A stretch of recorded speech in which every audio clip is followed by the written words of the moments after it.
ये धारावाहिक किसी प्रकार की ऐतिहासिकता का दावा नहीं करता। तत्कालीन परिस्थितियों को दर्शाने के लिए आवश्यक और उचित नाटकीय रूपांतर किए गए हैं। ऐतिहासिक रूप से जोधाबाई के स्थान पर हरकाबाई, हीर कुंवर जैसे नाम इतिहास में प्रचलित हैं। ये धारावाहिक किसी भी सामाजिक परंपरा और पारिवारिक संबंधों का ऐतिहासिक दावा नहीं करता है। इसका उद्देश्य किसी भी समुदाय की भावनाओं को ठेस पहुंचाना नहीं है।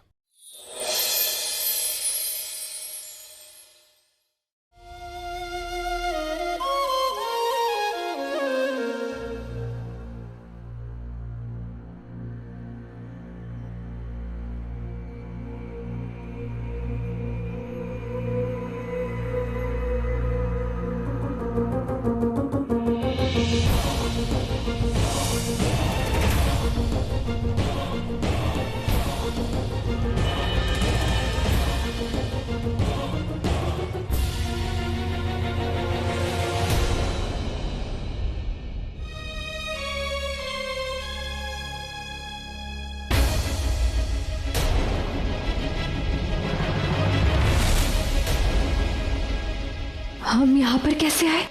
अब हमारे सिवा यहाँ लाने की हिमाकत कौन कर सकता है?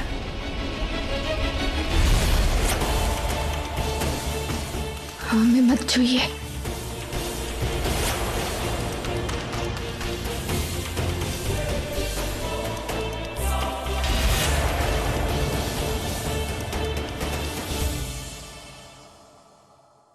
इन्हें इनकी दवा दे देना।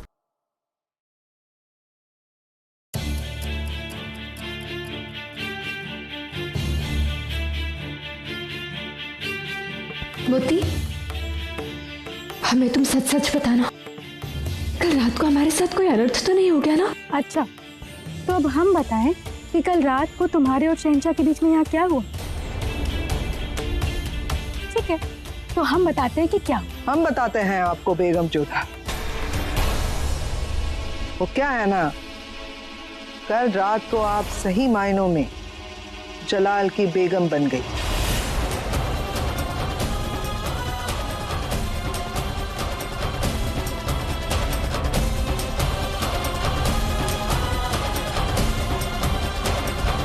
बहुत खुश हैं हम। हमारी खुशी का एक छोटा सा नजराना कबूल कर लीजिए। इजाजत है?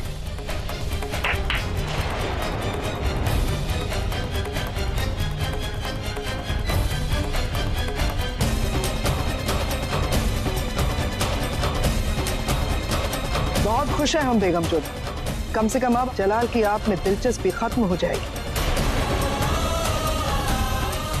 आराम कीजिए आप, जरूरत है आप।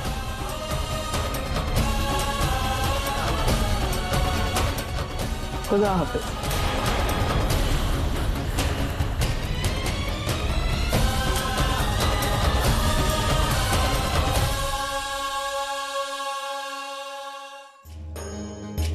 खुदा का शुक्र है शहंशाह, आसमान साफ है, तूफान भी गुजर गया है, आगे का रास्ता साफ है। हुक्म कीजिए, कब रवानगी चाहते हैं आप? शहंशाह,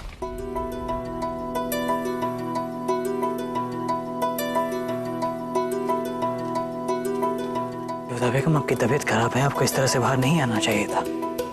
बेहतर आइए आप हमारे साथ।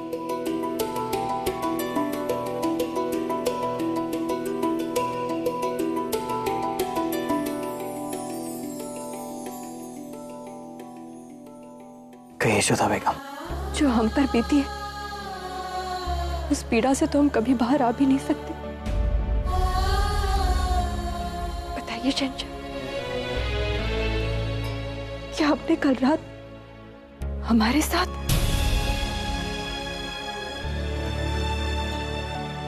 जोधा बेगम, आप उसे वक्त की जरूरत समझें या हमारी मजबूरी पर हमें करना पड़ा।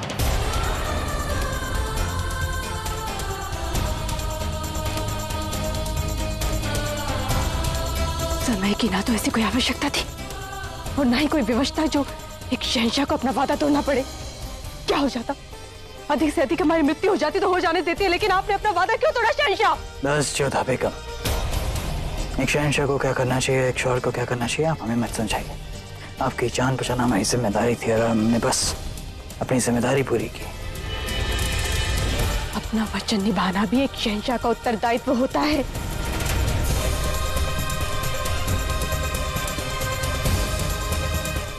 एक बार कह दीजिए कि आपने ऐसा कुछ नहीं किया। हमें अपनी मृत्यु का दुख नहीं होता शहंशाह, बस हम ये नहीं चाहते थे कि हमारे साथ वो हुआ हो जिसकी अनुमति हमने आपको नहीं दी थी। जोधा बेगम, हम शहंशाह हैं, बिना किसी की इजाजत के कुछ भी कर सकते हैं। हमने वो किया जो जरूरी था, हमने वो कहा जिसके लिए हमारे मन ने कहा, और अगर दोबारा जरूरत पड़ी तो हम तब भी करेंगे और कोई हमें रोक नहीं सकता।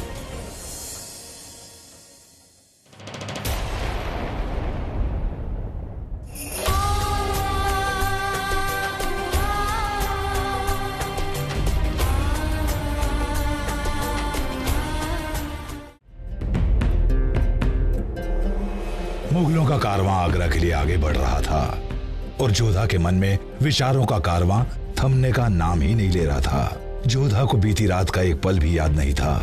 वो किसी भी तरह याद करना चाहती थी कि बीती रात शहंशाह ने उसके साथ कुछ नहीं किया था, मगर जो बीत चुका उसे बदल पाना ना जोधा के बस में था ना उसके ख्यालों के।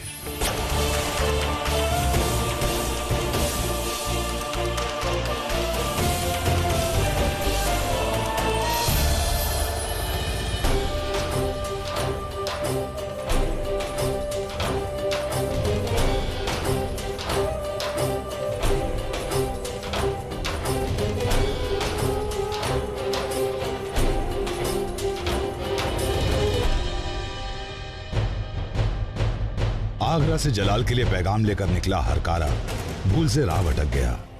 मुगल कारवां से मिल नहीं पाया वो। ऐसा क्या जरूरी पैगाम था जो आगरा से जलाल के लिए आया था? अब तो यह खबर जलाल को आगरा पहुंचकर ही मालूम पड़ने वाली थी।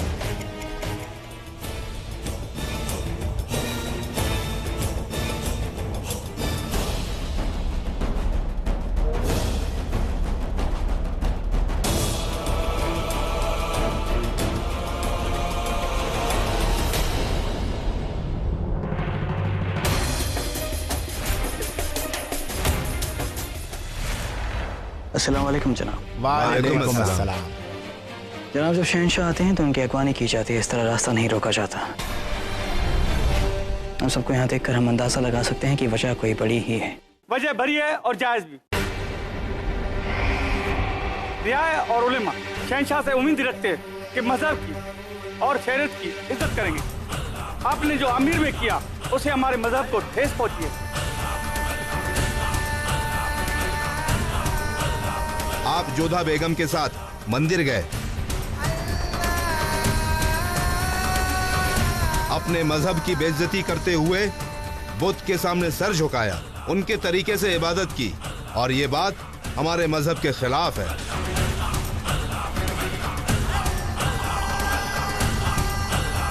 माना बादशाह सल्तनत में सबसे बड़ा होता है, मगर मजहब उससे भी बड़ा होता है।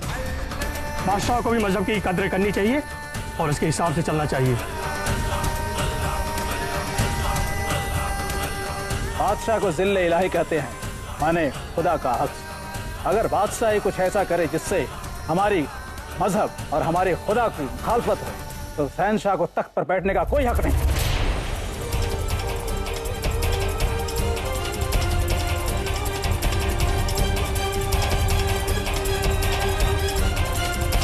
या खुदा, जलाल के मंदिर जाने वाली बात यहाँ तक कैसे पहुंची? अब सबके सवालों के जवाब है हमारे पास। हम रुको जलाल, हमें बात करने दो। उलेमा और मौलवी साहब, तारीख गवाह है कि हिंदुस्तान में जब से मुगल सल्तनत की नींव रखी गई, तब से अब तक मरहूम शहंशाह बाबर से लेकर हमारे शौहर तक और जलाल ने भी हुकूमत सिर्फ मजहबी कायदों और शरीयत के हिसाब से ही चलाई है। बेशक मलिकाए आजम, और इसीलिए आज तक हमें इनके सामने खड़े होने की जरूरत नहीं पड़ी। मगर इस बार इन्होंने जो गलती की है उसे नजरअंदाज नहीं किया जा सकता। इससे सिर्फ हम नहीं, पूरा आवाम खफा है और हमें खुदा को और आवाम को जवाब देना है। और इसीलिए शहंशाह को तख्त तक पहुंचना है तो हमारी लाशों से गुजरना होगा।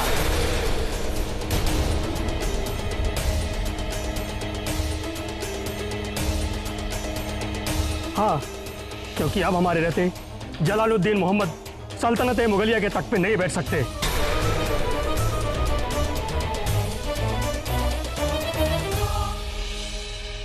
माफ कीजिएगा, क्यों नहीं बैठ सकते शहंशाह तख्त पर? हम पूछना चाहते हैं कि कौन रोकेगा शहंशाह को तख्त पर बैठने से? खातून महामंगा, आपको इस मामले में दखल देने का कोई हक नहीं। हक है, बेशक हक है। हम भी उसी मजहब को सर माथे पर रखते हैं जिसकी नुमाइंदगी आप करते हैं, और इसी नाते हमारा हक है कि हम भी हमारी बात रखें। आप लोग आलिम हैं, आलिया है, सद्र है, कामिल है, काजी हैं, दूर तक देखने वाले दूरंदेशी लोग हैं। आप शहंशाह और रियाया को मजहब का रास्ता दिखाना, शहंशाह का रास्ता रोकना नहीं। आपका काम है शरीयत देखना, बगावत करना नहीं। इस तरह इस जगह शहंशाह की मुखालिफत करना इसी बात का पैगाम देता है कि आप शहंशाह को अपना समझते ही नहीं। अगर किसी बात से ख्यालों में टकराव है तो उस बात को सुलझाने का तरीका मसलत है, बगावत नहीं। आप लोगों का रुतबा मर्तबा आला है। आप सब लोग ये मानते हैं कि शहंशाह जिल्ले इलाही है, यानी कि खुदा की परछाई। तो एक बात आप बता दीजिए, क्या शहंशाह ने किसी भी बात पर खुदा की खुदाई की मुखालफत की है? जितना हम जानते हैं, शहंशाह अपने मजहब से और अपने खुदा से बेइंतहा मोहब्बत करते हैं। शहंशाह खुदा की परछाई है, वो खुदा नहीं है, वो इंसान है, और गलती इंसान से ही होती है। और हो सकता है आप सब लोगों की नजर में शहंशाह ने गलती की है, तो उस गलती को सीख देकर सुधारना आप लोगों का फर्ज है, ना कि जिद करके सजा देना।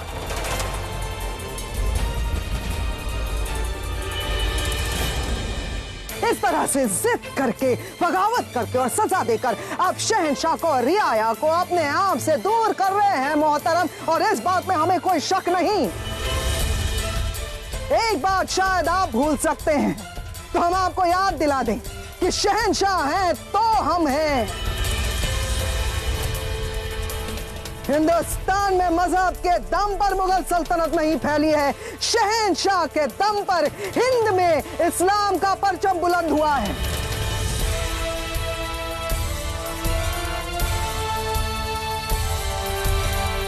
हम आप सबसे माफी चाहते हैं कि एक खातून होकर हम आपसे जिरा कर रहे हैं, इसके लिए खुदा हमें माफ करे। लेकिन मुगल सल्तनत की वजीर आलिया होकर अगर आज हमने अपना हक अदा नहीं किया, तो वही खुदा हमें दोज़ख में भी जगह नहीं देगा। मोहतरम, आप सभी मजहब के उलेमा हैं, मौलवी हैं, और इस तरह से आपको शहंशाह का रास्ता रोकने का कोई हक नहीं। हर रास्ता मजहब के रास्ते से जाता है शमसुद्दीन साहब। महामंगा की बात बेशक, हमारी राय एक है। शहंशाह की जिम्मेदारी ये आवाम है, और आज आवाम भी हमारे साथ है। इन आवाम के सवालों का जवाब इन्हें देना होगा, नहीं तो ये तख्त तक नहीं जा सकते।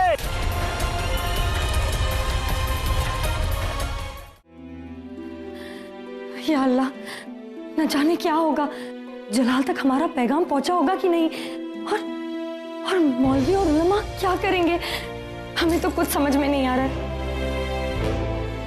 होशियार, क्या खबर लाए हो? शहंशाह वो आ गए। लगता है आपका पैगाम नहीं पहुंचा उन तक। और बेगम साहिबा, बाहर शाही दरवाजे पर कोहराम मचा हुआ है। या खुदा, अब क्या होगा? तुम हमारे साथ चलो। तो ठीक है, हम जवाब देंगे। एक सच्चा मुसलमान क्या करता है, उसके क्या फर्ज हैं, ये हमने आप ही लोगों से सीखे। हम अब भी उस एक खुदा पर ही यकीन रखते हैं, दिन में 5 बार नमाज अदा करते हैं, ज़कात देते हैं, कुरान शरीफ का हर एक लफ्ज हमारे लिए हर्फ आखिर। हम बादशाह के तौर पर हर सियासी फैसले शरीयत के मुताबिक ही लेते हैं। तो बताइए, हमने अपना फर्ज कहाँ नहीं निभाया? मजहब के लिए फर्ज निभाते निभाते आप खुद मजहब को भूल गए। हमारे यहाँ बुत परस्ती मना है, गैर मजहब के तौर तरीके अपनाना गुनाह है, और वो गुनाह आपने किया। मंदिर में जाना गुनाह था, वहां बुत के सामने सर झुकाना गुनाह था।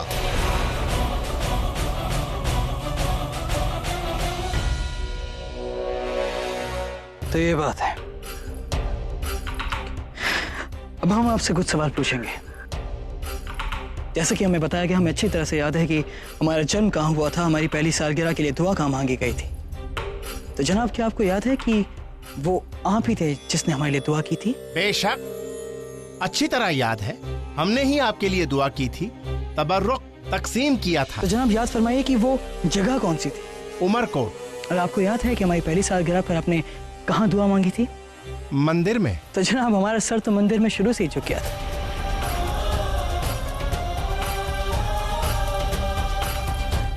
जहाँ ये हमारी दुआ मांगने आए थे वो एक हिंदू राजा का मंदिर था। और अगर ये गुनाह है तो उसके कुफ्र की शुरुआत आप ही से हुई थी, क्योंकि वो आप ही थे जिसने एक मंदिर में आके हमारे लिए दुआ की थी। जनाब, किसी मजहब का ताल्लुक जमीन से नहीं होता, मजहब दिल से माना जाता है। और वो एक खुदा आज भी इस दिल में बसता है। उस खुदा का नूर आज भी हमारी रूह में है। फर्क सिर्फ इतना है कि आपकी आंखों पे पर्दा गिर गया है और आप उस नूर को देख नहीं पा रहे।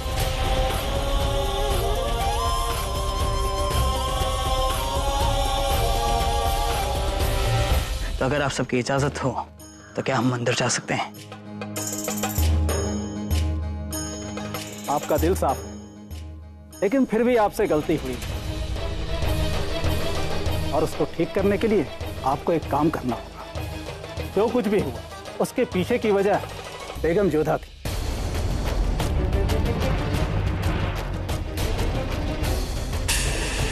ना वो जाती ना आप जाते, इसलिए इस गुनाह को मिटाने के लिए आपको बेगम जोधा से इस्लाम कबूल करवाना होगा। यही एक रास्ता है।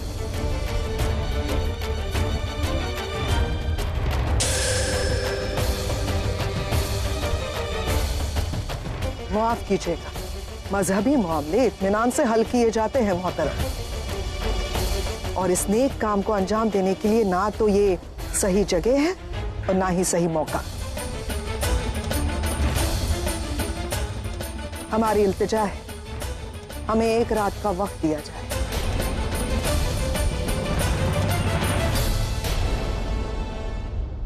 बजा फरमा रही हैं बड़ी अम्मी। हम इस बात का फैसला कल दीवाने खास में करेंगे। हम चाहते हैं कि आप सब वहां मौजूद हो।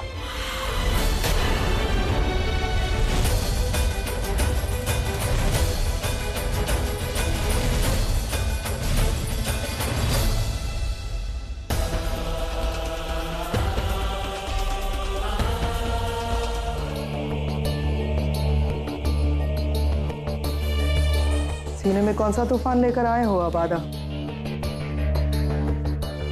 तूफान तो आपने खड़ा किया है मीजान। यही एक मौका था। सारे मौलवी, सारे उलेमा सब जलाल के खिलाफ थे। जलाल का तख्त छीना जा सकता था अम्मी जान, हमारा ख्वाब पूरा हो सकता था अम्मी जान। आपने हमारा साथ नहीं दिया, आपने जलाल की तरफदारी की अम्मी जान। क्यों? आप तो हमें बादशाह बनना देखना चाहती ही नहीं।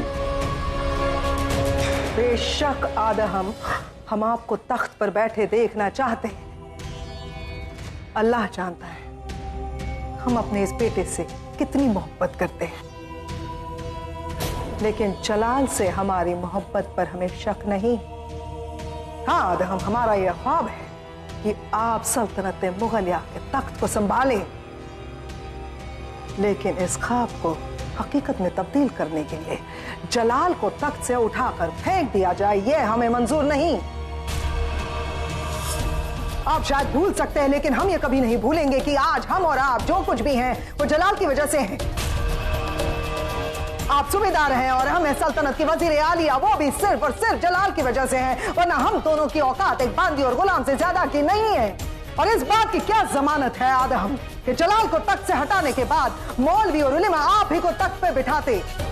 नहीं आदम, रोज बादशाह बनने के ख्वाब देखते रहते हैं आप। इसी तरह ख्वाब देखकर बादशाह बना जाता तो सारी आवाम बादशाह बन जाती। बादशाह बनना है तो बादशाह की तरह कुछ काम करे, ऐसा कुछ करे ताकि आपकी वालदा को भी लगे कि हाँ, हमारा बेटा जलाल से भी ज्यादा काबिल है तख्त पर बैठने के लिए। सच बात तो यह है कि आप गुस्से का सिर्फ एक गोला है जो गिर जाएगा और बिखर जाएगा, आपकी कोई औकात ही नहीं। अम्मी जान!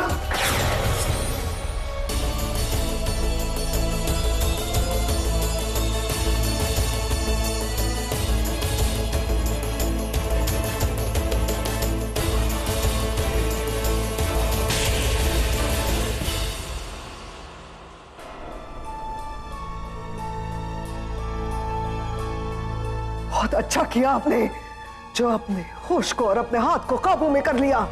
शायद आप भूल गए हैं कि हम आपकी वालदा हैं, लेकिन एक बात याद रखें, जलाल ना ही कभी भूलता है और ना ही कभी भूलेगा कि हम उनकी बड़ी अम्मी हैं। अरे वो तो हमें बड़ी अम्मी कहते हैं, आपकी वालदा हैं हम। एक बात कान खोल के सुन लीजिए, आपकी वालदा होने के साथ साथ मुगल सल्तनत की वजीर आलिया भी हैं हम। अगली बार आपने हमारे साथ ये गुस्ताखी करने की कोशिश की आदम, और जलाल को इस बात की खबर लगी तो हम चाहते हुए भी उसके कहर से आपको बचा नहीं पाएंगे। ये सीख दी है हमने आपको। वालदा पे हाथ उठा रहे हैं आप, बदतमीज होने के साथ साथ जलील भी हो गए आप